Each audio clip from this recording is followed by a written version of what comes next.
Every single bank will be on chain. I've said this many times over in the last 12 plus months. In fact, this is something that I've been saying since going all the way back to 2023. In this video, I want to go over a lot of things, including the fact that yes, we will eventually see every single bank operating on chain. Now, it might start initially by, just bringing specific pieces of their business model on chain. But then over time, I think almost everything will be on chain, including, from payments to transactions to mortgages, everything. Literally every product that a bank can offer will be on chain. And it's already starting with deposit tokens. And we have a lot to talk about. So let's first start off and let's go back a little bit to July, because this is where we saw a big update from Ripple regarding the fact that they were targeting a national bank charter from the OCC. Now, like I said, yes, banks are moving on chain. Every single bank will be on chain. However, why is this important to bring back up? Well, it's important to bring back up because we are starting to see blockchain-based companies becoming banks, or at least trying to become banks. Telcoin, if you guys do not follow Telcoin just got approved for a national bank charter. Now that's in Nebraska. That's a big one. Now Ripple is also applying for this, and we're waiting to see any big update from this. Now, we did see an update from Brad Garlinghouse recently at a major event. This was the FinTech Forum 2025 at DC FinTech Week. And we have here from Zafe Crypto, Brad Garlinghouse gives a fresh update on Ripple National Bank Trust and Fed Master Account approval. Traditional banks are nervous. They think Ripple getting a Fed Master Account gives crypto an unfair advantage. But Brad makes it clear. A Fed Master Account doesn't give shortcuts. It demands higher regulatory standards, the same ones banks already follow. Ripple's already operating under the New York Department of Financial Services rules, the gold standard in compliance. The truth is simple. Banks aren't worried about fairness. They are worried about Ripple moving faster and blockchain leaving legacy finance behind. Check it out. And speaking of banks, Ripple has applied for a national bank charter. Yes. Can you just sort of give a brief overview, any updates in that process? How are things going there? I don't know the exact answer. Look, I think it depends who you talk to. It's been a little disappointing to see some of the traditional banks start to lobby against things like that. It's like, look, if we want more stability, we want clear regulation, having a Fed master account actually is a net plus to that. You want to de-risk stablecoins, having Circle have a Fed master account, have Ripple have a Fed master account, that's actually a good thing. And held to the same regulatory standards as a bank. Great, we're in. We feel like we're already doing that. Ripple launched our stablecoin under a New York Trust license, which we feel like is the gold standard above what even others have done, because we are all about serving institutional money movement. And institutions aren't going to work with us unless we have really leaned into being compliance first. Mm-hmm. So yeah, listen, there's no real major update with these filings, but the main thing that we're looking at here is traditional finance is already shifting. Like if we think about big banks, they are now starting to innovate. And the longest quote before this point was the fact that they have to innovate or they are going to die.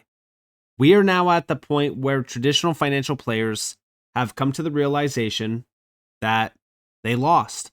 They need to innovate, which is also why we're hearing from big players like JP Morgan. Crypto is moving away from resembling a VC-style ecosystem to a typical tradable macro asset class supported by institutional liquidity rather than retail speculation. This is a big statement. This got posted from Scott Milker, and yes, when we think about the evolution of crypto, we're moving away from the speculation and hype phase. We are moving into a much more mature, regulated, and utility-based market. And I think that this is so important to focus on at this moment because, again, we could feel the shift. We could see the change. The last 12 months have been so significant for crypto to evolve. Now, also, we did hear from Jamie Dimon back in October saying crypto is real.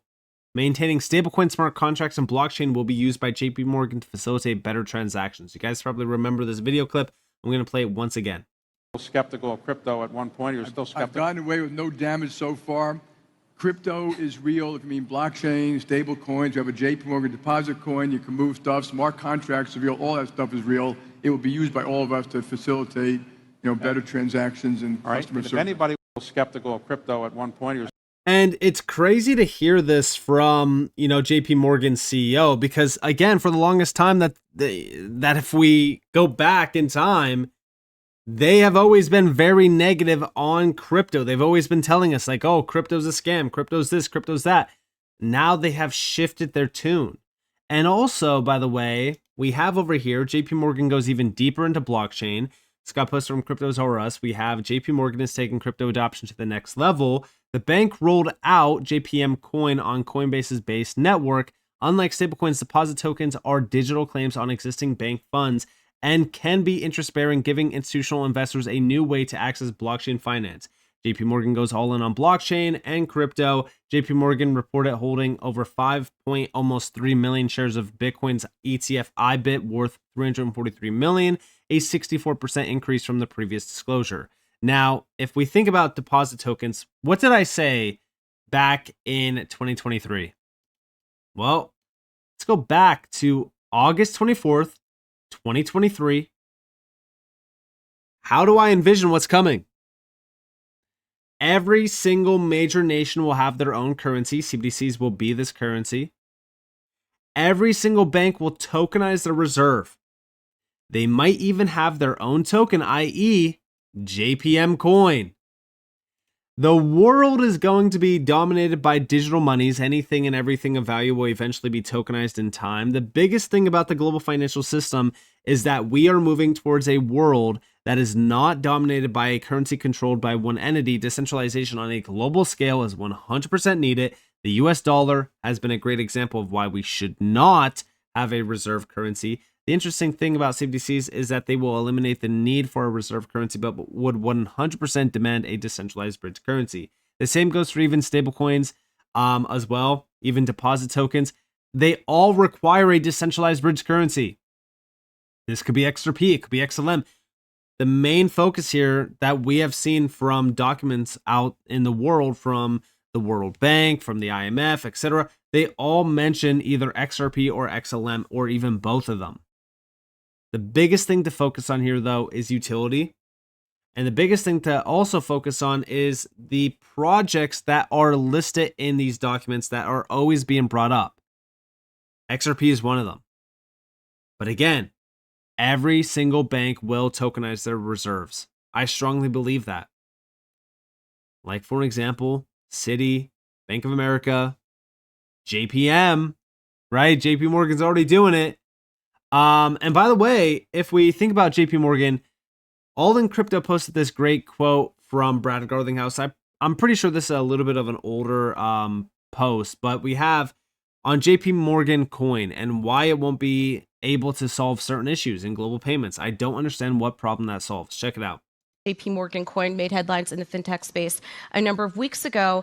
Is that similar to traditional cryptocurrency? Because to me, it doesn't sound like a decentralized product, even though cryptocurrency promotes decentralization. So what are the differences with what we traditionally consider crypto?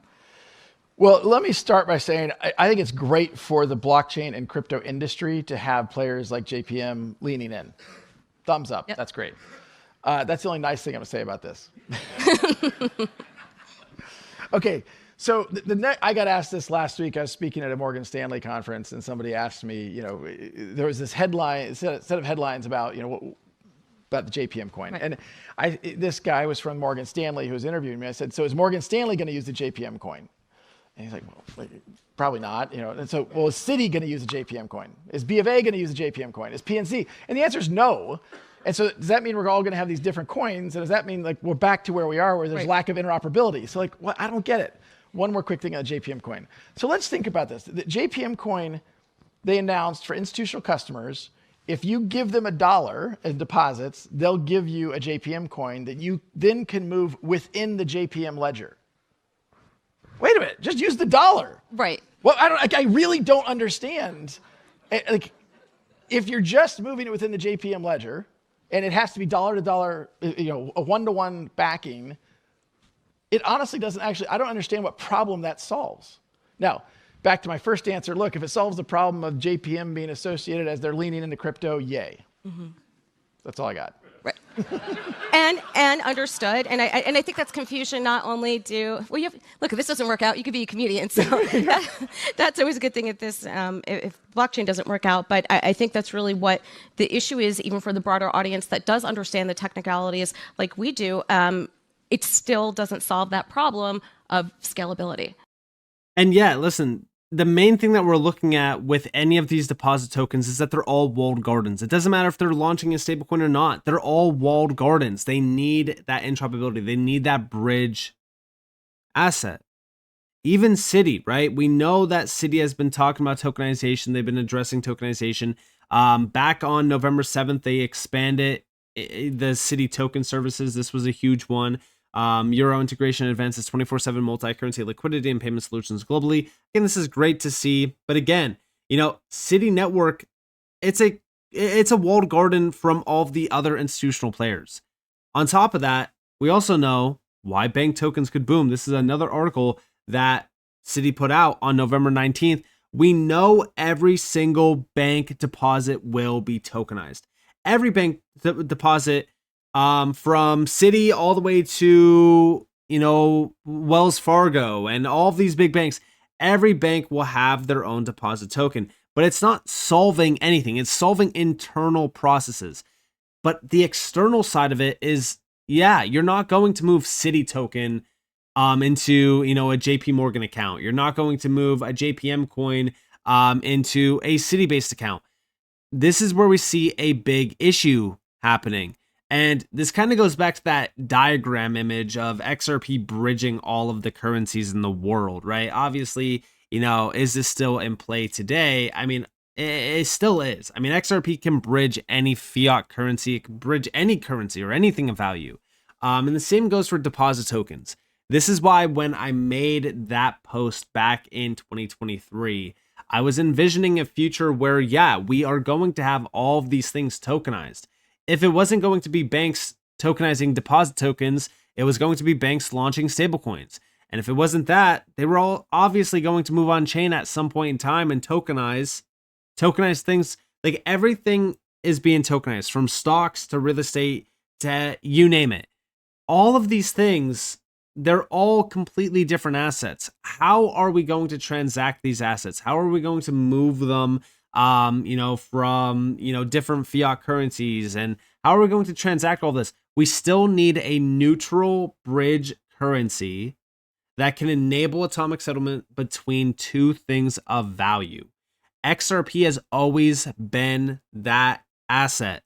Now, is it only XRP that's capable of doing this? Well, technically XLM can do it as well. But XRP has been the best in class for these types of transactions. It's the number one reason why Ripple had a POC with Bank of England to explore atomic settlement between wholesale money using XRP as the bridge. This proves just how significant XRP is in this case. But also, we're already witnessing all of the biggest players out there talking about how banking is moving on chain. Bank of America recently said on November 24th that the entire US banking industry will embrace crypto payments. They already are. JP Morgan is talking about it now. JP Morgan even said that they are now tapping into blockchain and they want to use this for better transactions. Citi is talking about how tokenization digitizes the entire markets and how this is going to, enable a better way to move money globally. At the same exact time that they're expanding their Citi token services and talking about tokens being the next big boom for bank grade tokens. Also, on top of that, Bank of America, the fact that they're saying that the US banking industry will embrace crypto payments, we go all the way back to February of this year where they said that they were considering a stablecoin launch. Also, by the way, we did hear from the CEO saying that it's pretty clear that there's going to be a stablecoin, which is going to be a fully dollar backed. It's no different than a bank account.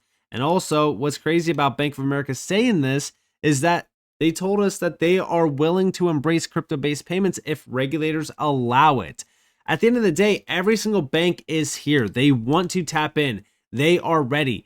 Once we get that Clarity Act passed, yeah, all of this becomes a reality. We're already starting to see most of what I mentioned back in 2023 becoming a reality, right? We still have CBDCs being brought up with the digital euro and things like that. Even if it's not CBDCs, right? Remember that CBDC, the term CBDC got banned in the US. However, we're embracing stablecoins. Stablecoins are the same exact thing. They're programmable, right? CBDCs are also programmable. The only difference is that a stablecoin is issued out from a private company, Circle, Ripple. Well, Circle is no longer a private-based company. They're now a public-based company. They IPO'd. But still, right? It's the fact that a CBDC would be issued out from a central bank, where a stablecoin is issued out from a company. But it's still programmable. It's still all the same, factors tied back to it. But outside of CBDCs, right, we have stablecoins that are going insane. They're hitting massive amounts of valuations. Every single bank tokenizing their reserves. JP Morgan's already doing it. Citi's telling us to prepare for this. They're telling us that bank tokens could be the next big boom. They're already talking about how this is like the next big thing and all of the efficiencies tied back to it. They're marketing this essentially, which is telling us, hey, Citi's preparing for this. If Citi's preparing for this, if JP Morgan already launched their deposit token, think about all of the other players that are now lining up. US Bank is now starting to trial their stablecoin with Stellar, which is basically a bank token, by the way. I mean, this is all happening in real time. Tokenization is booming in a big way. This is not slowing down, it's accelerating. And it's highlighting the need for a neutral bridge currency. So with that being said, I hope that you guys enjoyed this video. If you guys did, definitely leave a like, subscribe, turn notifications on because more free content. You guys are more than welcome to follow me on Twitter and join the free Discord in the description below. And with that being said, guys, it's been Nick. Thanks for watching. Peace out.